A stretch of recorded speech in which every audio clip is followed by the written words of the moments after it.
Fighting for freedom, liberty, and the restoration of the Constitution. The Patrick Riggins Show.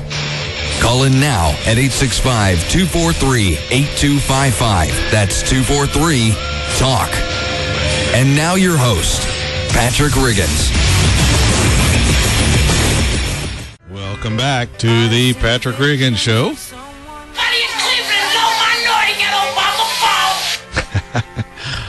Tori's got his Obama phone.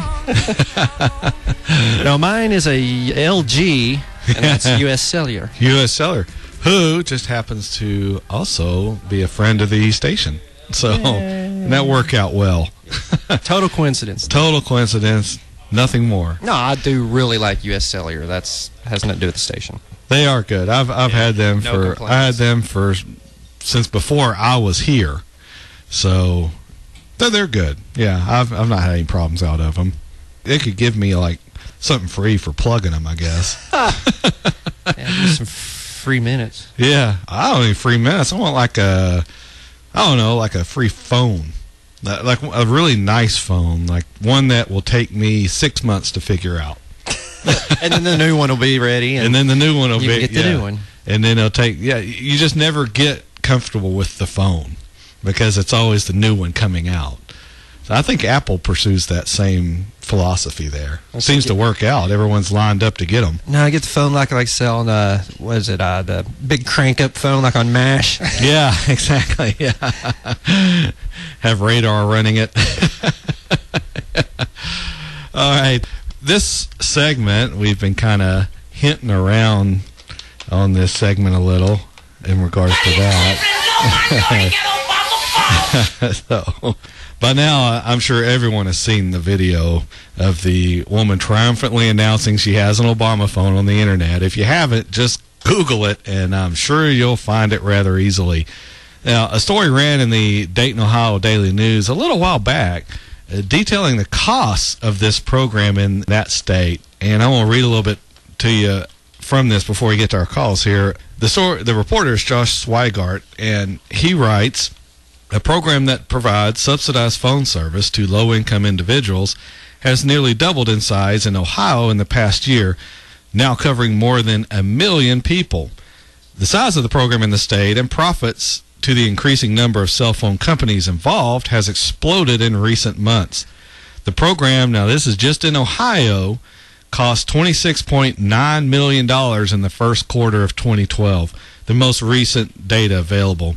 That's versus $15 million last year in the same time frame. Compared to the first quarter of 2011, the number of people in the program nearly doubled to more than 1 million. The total cost of the program nationwide was $1.5 billion in 2011, and that was up from $1.1 in 2010. Growth in the program is fed by the 2008 decision to extend it to prepaid cell phone companies, which get up to $10 every month that someone is subscribed.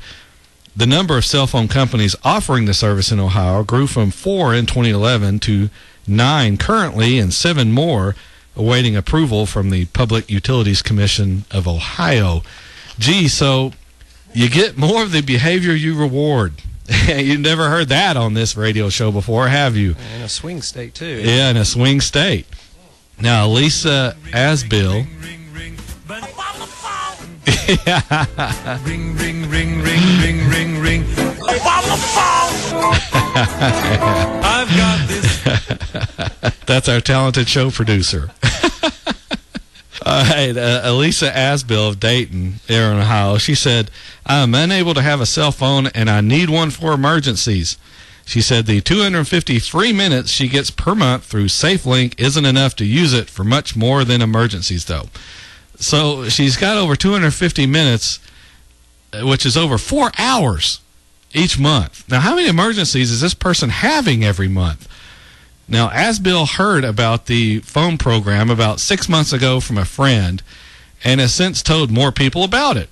Community Action Partnership Outreach Coordinator Deborah Ferguson said her anti-poverty agency tells people about the program because it helps them reach people when services or jobs become available.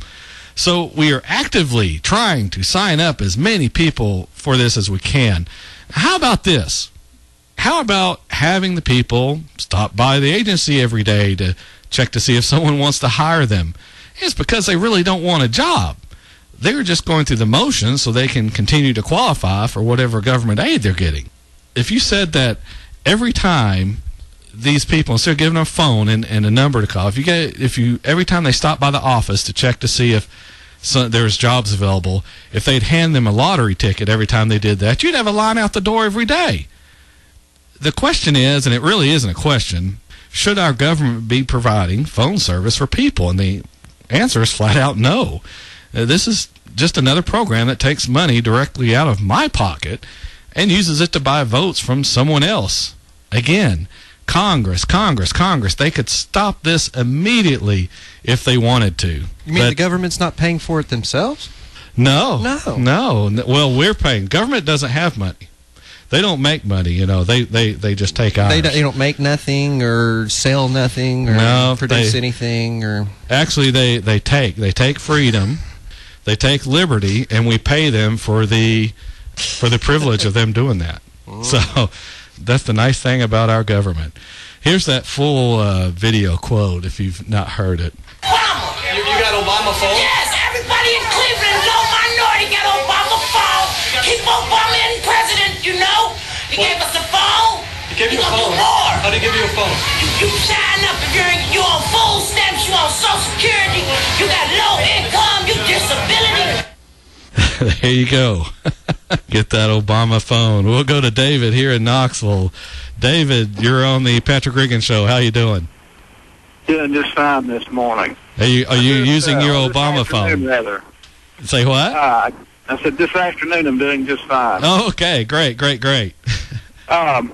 The thing I wanted to bring to the table, you know, and I respect what you said, make sure you understand where my politics are. The only thing I despise, detest, abhor, and hate worse than a Republican is a damn Democrat. So you'll fit in well on this show. Okay. But, you know, you were talking about the lesser of two evils, and I made after George Bush, I made a decision in my personal life that if you voted for the lesser of two evils, you're still voting for evil. There you go. And you're going to have to stand before your maker one of these days, and if you're like me, I've got a lot of things to answer for, and I don't want that to be one of them. You don't need one more. I don't need one more, I promise you.